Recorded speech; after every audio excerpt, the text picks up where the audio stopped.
iRacing's biggest special event of the year is just around the corner, and there are plenty of things you can improve on before race start. In this video, I'll be giving you the secrets of how you can unlock another level in the 24 hours of Daytona.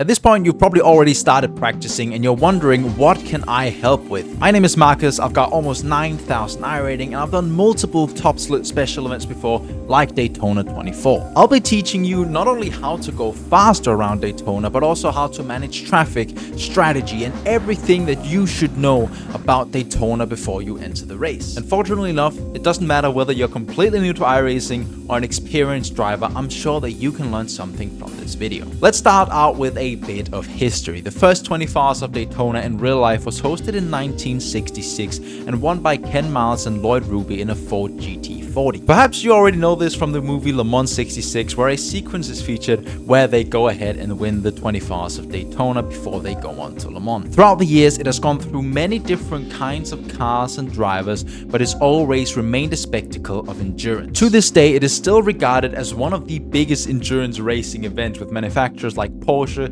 Cadillac, Ferrari, Lamborghini, and many more entering to win this event. Now, the first iRacing Daytona 24 Hours was held in 2015, making this the 10th anniversary of the special event. Since then, hundreds of thousands of people have entered this event, and I don't even want to begin to imagine how many hours have been driven, how many laps have been driven. I think that's a number that is going to be completely beyond our minds. Luckily enough, you don't have to dedicate your life just to do a 24-hour endurance race. As long as you've got an active iRacing subscription and you and your teammates are above D4.0, you will be able to enter this race. All you have to do is create a teams in the Teams tab and go ahead and invite your friends before the race starts. The team owner can modify the name of the team through the iRacing UI Teams tab and can change the livery through the Trading Paints website. Be aware that Trading Paints can take a couple of hours to register that your team has actually been created, so I would recommend getting all of this fixed up the day before the race actually starts. Now, the different time slots are at Friday 10 p.m, Saturday 7 a.m, 12 p.m, and 4 p.m.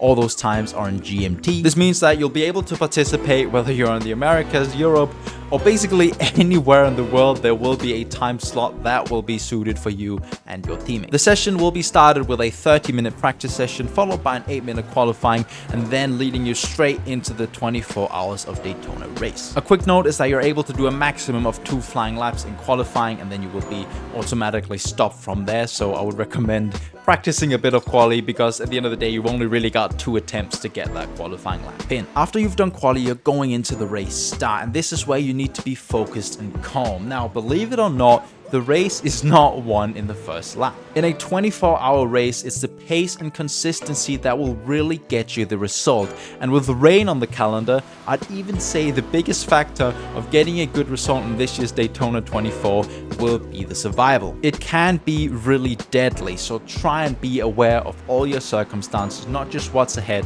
but also what's to the left and to the right and to the rear mirror heading into the first corner. It can be difficult, but it's also super important that you look out for the rear mirror, because someone can be coming with way higher speed than you from behind, and then perhaps it helps trying to just correct off the track or let a little bit off the brakes if there is still space in front of you. After a while, it's time to make your first pit stop. In GTP, this happens around 45 minutes into the race. In the LMP2s, it will take around 40 minutes, and the GT3s can go basically an hour a stint. Throughout the race, you should basically just be putting full fuel and tires every single stop until you make it to the final stop of the race, where it might be handy to have a fuel calculator from Caps or Race Laps, where you can see how much fuel you'll need for the final stint, because it probably won't be a full tank. On top of that, I'd make sure to just put in a couple of extra laps in the final stint. Firstly, so you actually make it to the finish line, and secondly, so you have enough fuel to do a couple of donuts. Now, of course, with rain on the radar, strategies will be kind of uncertain in terms of when you are going to be pitting in, because if rain's on the radar, you want to be ready to pit in and change over to wet tires if it becomes wet enough that you can't be on the slicks anymore. Now, over the long run, survival in the rain will be absolutely critical. There are a lot of iRacing drivers who haven't quite figured it out or who don't feel comfortable yet. So honestly, I would recommend just slowing a bit down, maybe going 90% instead of pushing 100%, because it's super easy to make a mistake in tough rain conditions.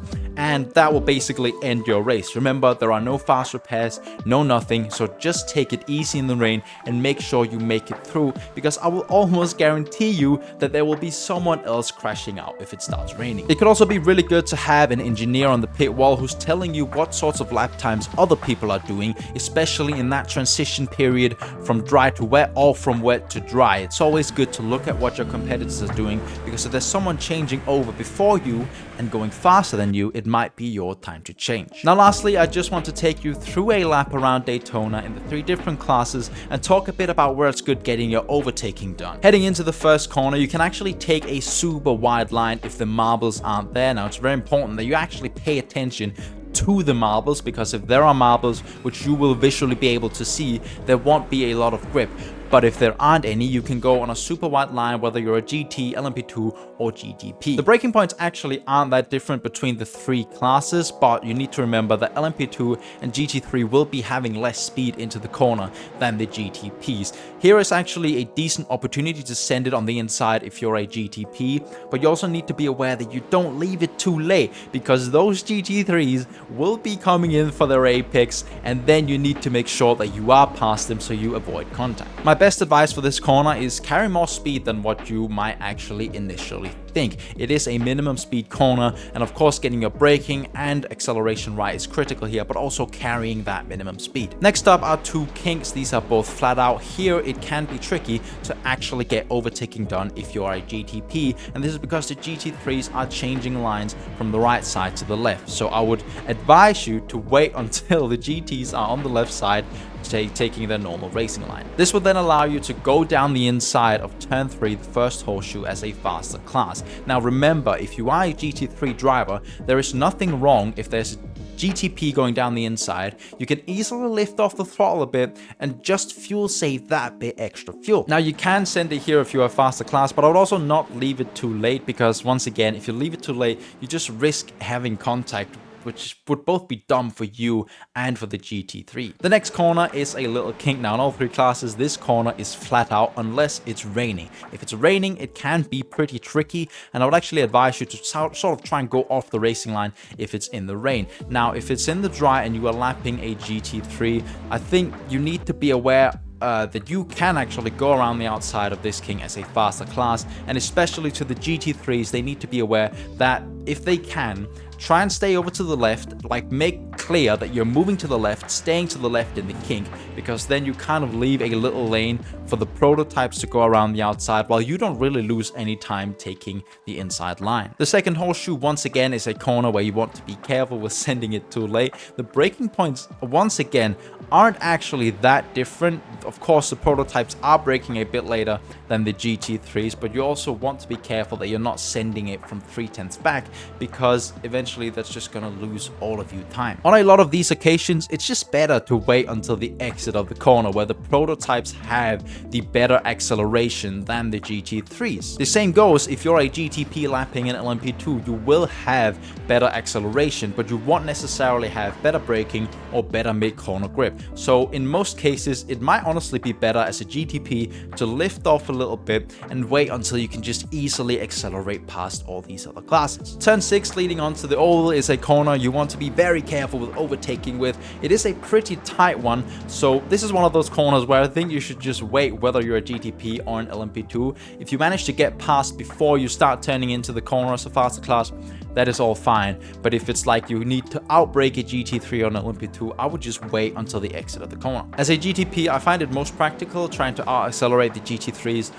on the inside line, sort of taking a tighter line, as the GT3s drift out very, very wide, so you can just accelerate past them on the inside line. But you need to be aware that GT3s will, of course, when they get onto the oval, drift down towards the apron to take the fastest line. The oval is very simple for lapping cars. The faster the class you are, the higher up you go. So GT3s always have the right to get the apron. If there's an LMP2 overtaking, of course you go up further. And if you're actually 3 classes meeting each other at once, which will happen, you will basically have the GT3s at the apron, the LMP2s goes in the middle, and the GTPs get the highest line up towards the wall. There is space for 3, but just make sure that you are aware of your surroundings and leave space for all 3 classes. And into the chicane, which is basically a no-go for faster class overtaking. If you're a GTP or LMP2 and you're not passed before you get to the braking zone, don't go for a move. I know it sucks because you will be losing a second or 2 seconds of your lap time, but you have to do it because there is no safe way of passing a slower class car in the bus stop. If you're a faster class car and you get stuck here, I would just take it as an advantage that you can fuel save a bit more and eventually maybe get that extra lap of the stint or just shorten your stop a bit. Now, 24 hours is a long time and it is all about survival. I hope this guide was useful. Now, if you have any questions, make sure to ask them down below. I will be looking down through the comments, answering your questions if you have any more. And I don't think there is anything else to say than best of luck with the iRacing Daytona 24 hours.